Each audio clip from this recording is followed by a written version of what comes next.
All right, I think it's time to have a serious conversation, man. Before you scroll, hold on, let me move my head real quick. Y'all see this? Jonathan Kuminga is seeking 20 million per year. Now, don't get me wrong, right? I've been on social media.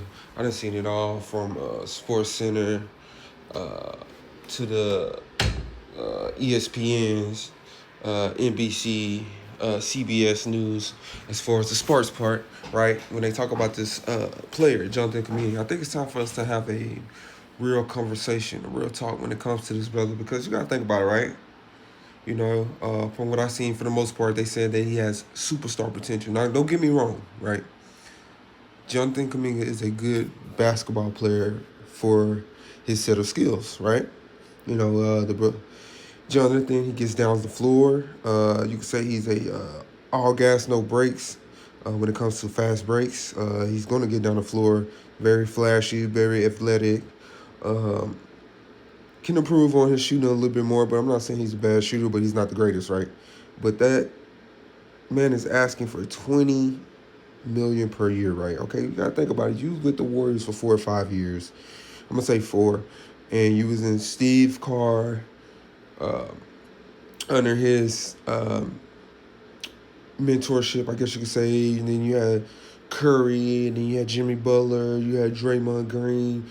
You played with Klay Thompson, and for some reason you still couldn't crack the rotation, right? Okay, a lot of people were saying, hey, maybe it's Steve Kerr's fault, blaming him, putting him out in rotation. Because my thing is, when the guy plays, he is a phenomenal player, right? When you see the highlights. But when you actually watch his game, then you kind of realize maybe Steve Kerr ain't so much tripping about not playing this guy. Okay. So we ignore that or whatever like that. And then he gets traded to Atlanta, and I'm pretty sure they restructured the deal, and he gets paid 24 million a year with a team option, right? Okay, so he goes there, flashes, he's doing the whole shebang, right? And then when he gets to the playoff, and you don't really hear nothing of Jonathan Kuminga unless I'm tripping, okay? Y'all with me? Y'all with me? So you have this young, athletic wing guard that wants to get paid 20 million a year, but he hasn't lived up to his potential yet. So one thing to talk, what the fuck are we gonna do with this? Are you gonna pay him 20 million a year? Because if it was me and I was a GM, I wouldn't be paying him 20 million a year. I think at this point, he's getting greedy.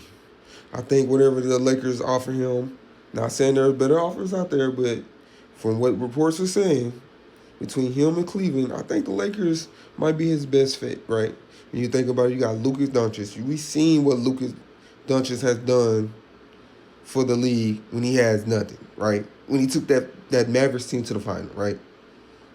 Come on now, y'all go look back at that roster, and the man had done little for nothing. Now, when you got a athletic wing guard like that, it's hard to find. I get it. I understand that could defend, that could get out, uh, go to the hoop. He kind of reminds me of a Zion Williams, except he's more available, right? So my thing is, if he has the superstar potential that y'all saying, which I don't agree with, should he get paid 20 million a year? Y'all let me know in the comments below. Y'all already know what it is. Prime time sports, baby.